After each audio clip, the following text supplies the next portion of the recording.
Salut tout le monde, j'espère que vous allez bien. On se retrouve aujourd'hui pour analyser le Bitcoin et l'Ethereum. Je vais aussi vous montrer mon trade sur le Solana qui, sincèrement, là, il est juste parfait. Le setup il était vraiment juste parfait. On a également le XMR à 22%, mais hier il a perdu genre 40% là, quand que le Binance ils ont délisté le XMR. Donc ouais, il a perdu 40%, après ça, même peut-être plus, j'ai pas regardé le graphique. J'ai juste vu rapidement sur Twitter. Puis après ça, ben, il a repris, on peut voir ici qu'il a repris 22%. Donc c'est assez impressionnant. Mais ouais, sinon, on a pas mal, beaucoup d'altcoins qui sont entre 3 et 5%. Mais pour de vrai, j'étais assez bullish sur le Solana. Là, j'ai eu vraiment une entrée qui est parfaite ce matin. Puis maintenant, on peut voir qu'il est à 3%. Donc c'est assez intéressant. On a également le Jupiter qui a bien performé. Donc pour ce qui est du Bitcoin, on peut voir que c'est assez intéressant qu'est-ce qu'on a fait juste là. Donc on a eu un beau pump aujourd'hui.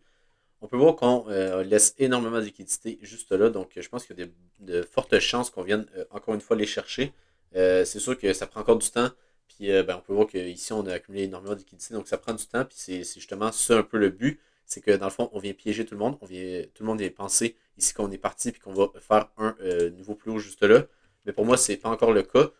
Sincèrement, pour moi, pour repasser de bullish sur le Bitcoin, après, en gros, qu'est-ce que je vous avais montré là? Donc, l'inversion de structure qu'on a vu juste là. Attendez un petit peu si je le mets comme il faut. Puis en gros, juste le plan général, que j'étais bearish à partir de quand on allait réintégrer le range juste là. Ben, moi, pour moi, ça ne change pas. Tant qu'on ne passe pas au-dessus de ce niveau-là, pour moi, je suis encore bearish. C'est sûr que oui, c'est assez beau dans le sens qu'on continue de faire on continue notre tendance haussière. Puis si on dézoome un peu, oui, ça reste qu'on est en tendance haussière.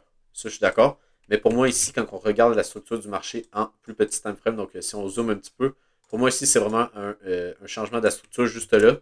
Puis que pour moi, ici, c'est vraiment juste un rebond pour après ça se faire rejeter. Donc, qu'est-ce qui va être intéressant à regarder? Si on prend l'IFIBO du plus haut qu'on avait fait au 49 000 jusqu'au plus bas juste là, on peut voir qu'on arrive sur la zone de rechargement de short qui se situe ben, en gros là où que les range high, puis on a également une Ferrari Gap en 4 heures que je regarde encore. Donc 45 000 ça va être un niveau qui va être très important. Si vous voyez une clôture en 12 heures ou en daily au-dessus des 45 000, ben là, vous pouvez être sûr que je vais repasser bullish sur le Bitcoin. Mais avant ça, pour moi, c'est plutôt bearish. Puis même, je peux voir ici que si on décale le range high sur ce plus haut-là, puis qu'on le met comme ça ici, c'est encore plus clean dans le sens qu'on vient avoir des touches ici. Puis on peut voir également qu'on en a juste là. Donc pour moi, c'est un petit peu plus clean si on le met sur ce niveau-là. Mais bon, ça ne change pas grand-chose. Ça change juste que ici, pour moi, on devrait se faire rejeter. Donc, moi, mon scénario principal, c'est qu'on vient de faire une correction comme ça ici. On vient se faire rejeter sur ce niveau-là. On accumule beaucoup de liquidités. Puis là, on dump. Puis on vient chercher un niveau plus bas, juste avant le halving. Donc, pour moi, c'est vraiment ça le scénario principal. Puis, comme je vous disais, mon point d'évaluation, c'est simplement une clôture en haut time frame, donc en 12 heures ou en daily, au-dessus de ce niveau-là. Puis là, je repasse le bullish. Également, si vous vous rappelez, j'ai toujours mon short. Ouais, c'est ça. Mon short que j'avais depuis 49 000 ben, il est encore en cours. J'ai mis, si vous vous rappelez, j'ai mis mon stop loss justement au-dessus de ce sommet-là, juste ici, donc il est au 46, ben, en gros, au 47 000 Donc, pour moi ici, c'est vraiment un trade que j'y laisse énormément de marge parce que je pense que j'ai vraiment eu une entrée qui est vraiment juste parfaite sur ce niveau-là. Donc, c'est pour ça que ici, je vais vraiment laisser beaucoup de marge pour après ça venir chercher ce niveau-là dans le futur, donc dans les prochains mois. Mais pour moi, c'est normal ici qu'on ait un rebond après qu'on est venu chercher. On avait une Farrell Gap en weekly qui se situait juste là. On est également venu chercher la Farrell Gap en daily. Fait que pour moi, ici, c'est vraiment normal qu'on ait un pump. Puis, en gros, on était venu casser la structure du marché ici en plus petit time frame en faisant un nouveau plus juste là. Donc, c'est normal qu'on continue de pump. Mais comme que je vous dis, pour moi, c'est vraiment ici un dead cat bounce. Puis pour moi, ici, on va vraiment redescendre puis venir chercher des niveaux plus bas qui se situent juste là. Donc, minimalement les 38 500. Mais pour de vrai, je vise, si on va en weekly, je vise la Farley Gap qu'on a juste là, donc au 34 000 Puis également, si on va sur l'autre graphique, il y a moins de. Si j'enlève les dessins juste là, on peut voir que si on regarde à long terme, sincèrement, le seul point négatif que j'ai, c'est que si on regarde à long terme, ça pourrait être ici juste une sorte d'accumulation pour après ça repartir puis venir chercher l'ATH. Donc, il y a toujours cette possibilité-là qu'il faut vraiment regarder en tête. Puis c'est surtout que le weekly, c'est une time frame qui est beaucoup plus importante que par exemple le daily ou le H4. Donc, les choses qui vont se passer en weekly vont être pas mal plus importantes. Puis ça reste que, même si oui, ici on a fait une bougie qui est assez baissière juste là, donc on a eu un beau rejet après avoir venu chercher beaucoup de liquidité, ça se pourrait également que ce soit juste une réaction. Donc, par exemple, qu'on soit venu chercher de la liquidité, puis qu'on soit juste sur une réaction de ce niveau-là. Donc, les gens, qu'est-ce qui est arrivé, c'est que vu que les shorts se sont fait liquider, les gens étaient obligés de vendre, donc les institutions, ils ont pu, les gens ils ont été obligés d'acheter, donc les institutions, ils ont pu vendre. Fait que c'est pour ça qu'ici qu'on a eu une belle réaction parce que ça a créé énormément de liquidité sur ce niveau-là. Donc, les gros joueurs du marché ont pu vendre leur position. Donc, c'est peut-être pour ça qu'on a juste eu cette chandelle-là, mais qu'après ça, on a assez d'achat en spot après ça pour repartir. Donc, ça va être à voir, mais ça reste que le momentum que moi je m'attendais qu'on ait, donc ici qu'on ait vraiment un momentum qui est plutôt baissier, après ce genre de chandelle-là, je ne l'ai pas eu. Donc, ça, c'est vraiment un signe qui est plutôt baissier, puis ça va vraiment dépendre de la clôture en weekly qu'on a. Également, si on regarde juste avec les lignes, sincèrement, ça semble plutôt bullish. Hein. Genre, si on regarde juste en weekly, on peut voir qu'ici, on est juste, dans le fond, sur une petite accumulation pour après ça peut-être repartir. Donc, c'est sûr que ça, ce serait vraiment le scénario vraiment bullish. Puis qu'ici, on n'ait pas de retracement jusqu'aux 34 000 $. Mais ça reste que pour moi, il y a encore plus de chances qu'on ait un retracement parce que, comme que je vous le montrais, on avait fait on avait changé de tendance juste là. Donc, avec le break of structure qu'on a fait juste ici, mais ça reste que c'est en low time frame. Donc, c'est sûr qu'une vraie confirmation, ce serait vraiment de venir faire un niveau plus bas. Puis là, ça confirmerait une tendance qui est baissière. Puis, mais pour le moment, c'est pas ça qu'on a.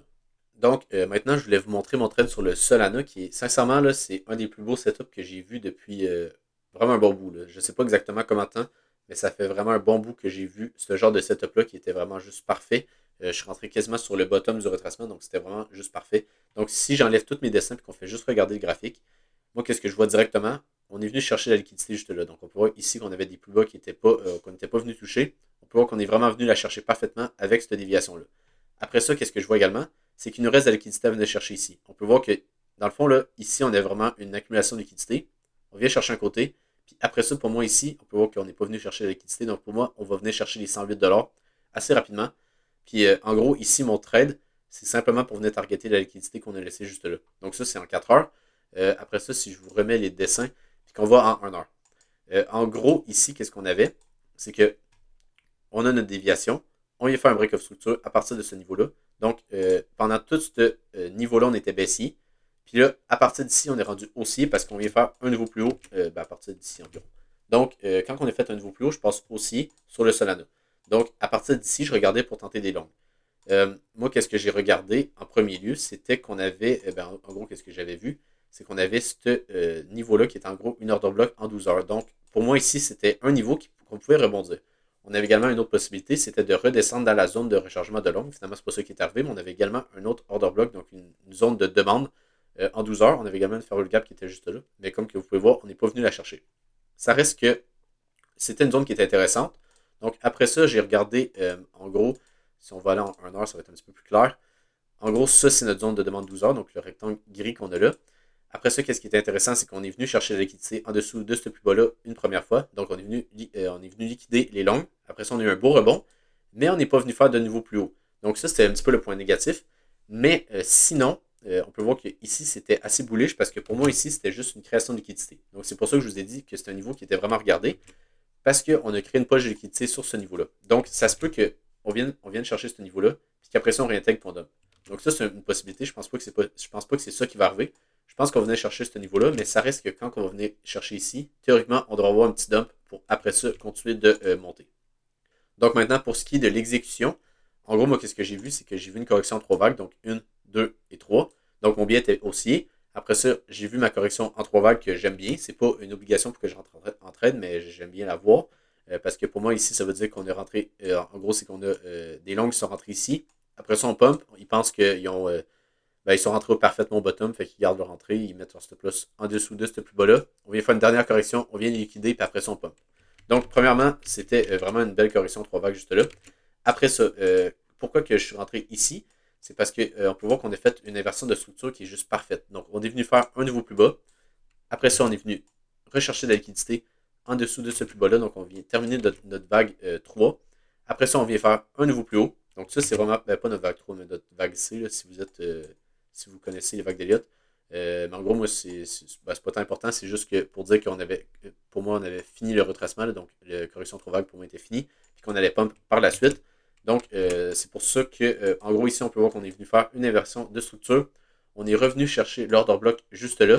Puis moi, je suis rentré en gros sur la recherche de liquidité en dessous de cet order block-là. Puis si on va en 15 minutes, c'était juste parfait parce que en gros, ici, on peut voir qu'on avait accumulé un petit peu de liquidité juste là, puis même à partir de ce plus bas-là. Donc, si on va en plus petit time frame, on peut voir qu'on en avait un petit peu ici.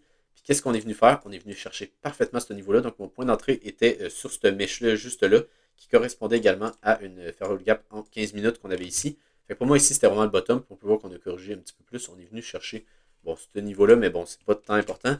C'est sûr qu'on aurait peut-être pu pouvoir rentrer sur ce niveau-là. Donc, ça nous aurait fait une zone de demande qui est un petit peu plus précis. Mais bon, sincèrement, ça ne change pas grand-chose. Donc, après ça, qu'est-ce qu'on est venu faire? On est venu faire une sorte de petite accumulation, liquidation en dessous de ces plus bas-là. Puis après ça, boum, là, on est vraiment reparti. Puis on est venu faire un beau pump. Donc, moi, mon stop loss, je l'ai positionné ici. Je vais vraiment laisser de la place. Hein. C'est un petit peu comme le trade que j'ai fait sur le Bitcoin. Donc, je vais vraiment laisser de la place pour tenter de vraiment aller TP puis d'avoir un 6.29 heures. Donc, ça serait vraiment le fun d'avoir ce genre de trade-là. Ça ferait plaisir avec le mois de janvier qui est un petit peu plus difficile. Donc, en gros, je voulais également vous montrer sur le Solanas, j'étais à 35 $ sur un compte à peu près 200 de PNL. Puis sur mon Bitcoin, j'étais à 46 $. Puis en gros, sur le Bitcoin, j'ai mis mon stop loss pour gagner minimum 20 $. Puis sur le Solana, c'est genre un trade à 80$ environ. Donc, c'est quand même assez bon. Mais ouais, sinon, c'est ça. Je vais juste vous montrer. Puis également, je suis rentré également sur mon compte de PropFirm.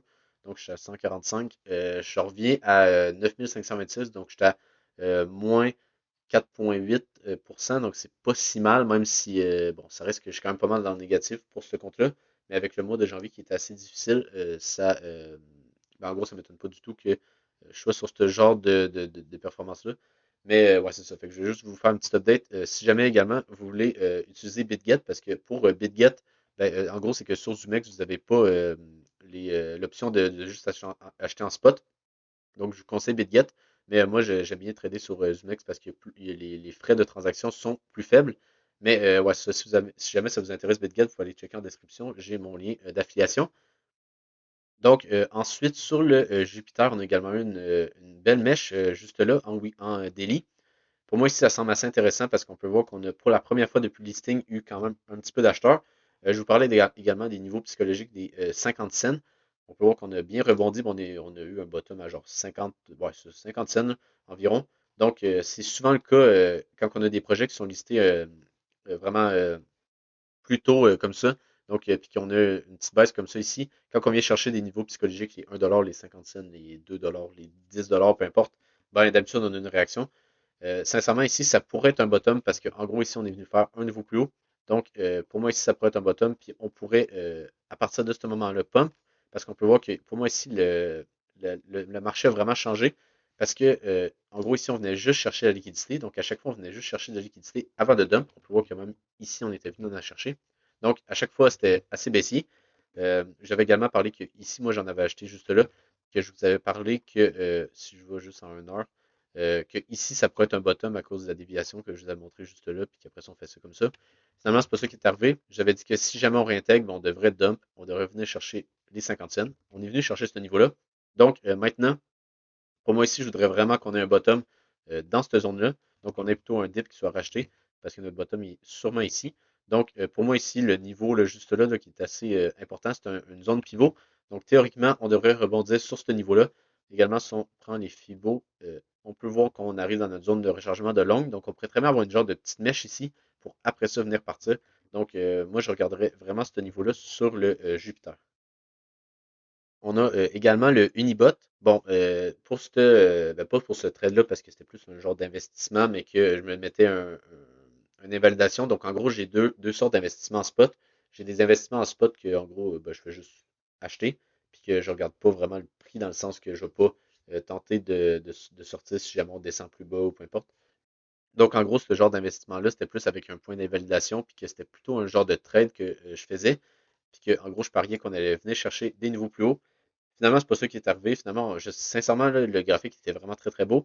Mais on peut voir que ici, c'est soit le bottom, peut-être que c'est le bottom puis qu'on va repartir. Mais pour le moment, moi, j'ai coupé ma position à peu près ici. Puis en gros, qu'est-ce que je vais attendre? Ben, c'est simplement qu'on vienne réintégrer ce niveau-là. Puis je vous avais parlé que si jamais on venait faire une clôture en délit en dessous de la zone qui est bleue juste là, pour moi c'était assez baissier, puis on avait venu chercher en gros des niveaux plus bas.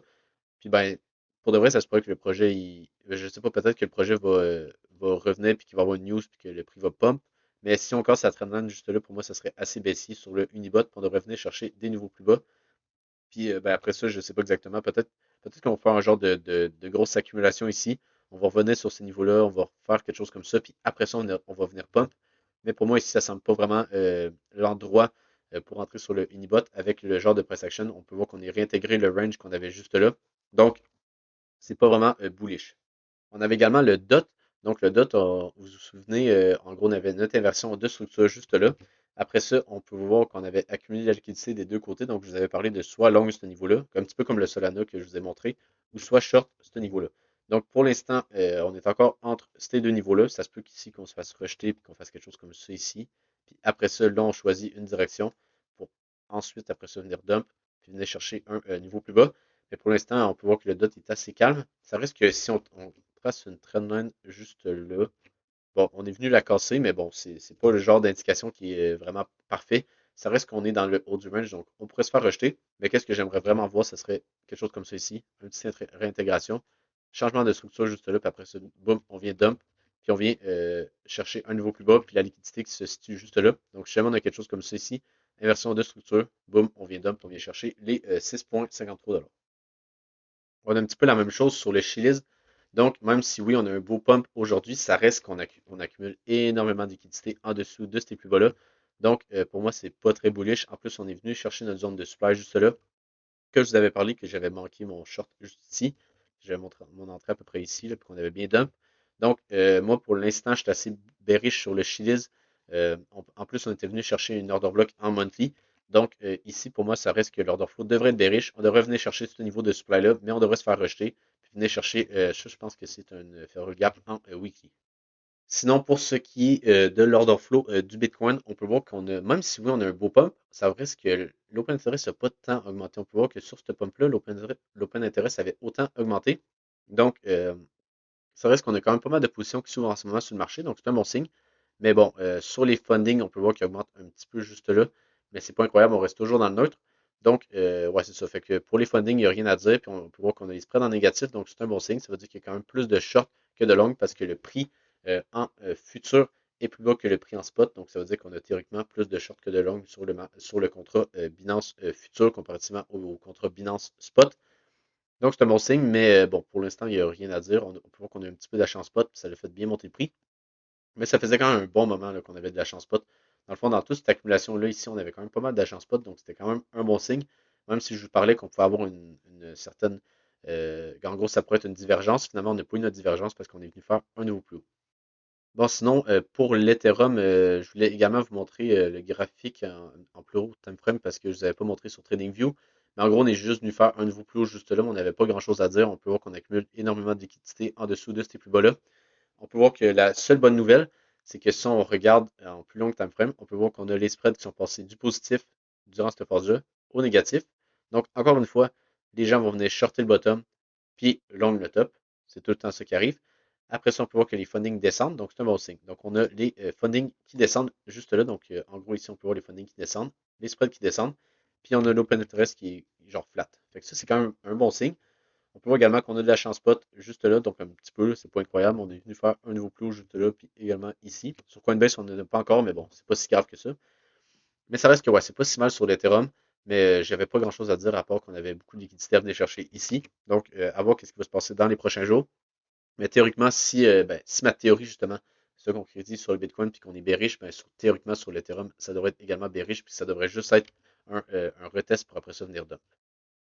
On peut voir également que sur la liquidation du Bitcoin, on peut voir qu'on est venu chercher pas mal de liquidation juste là, mais il en reste quand même pas mal au sud à venir chercher.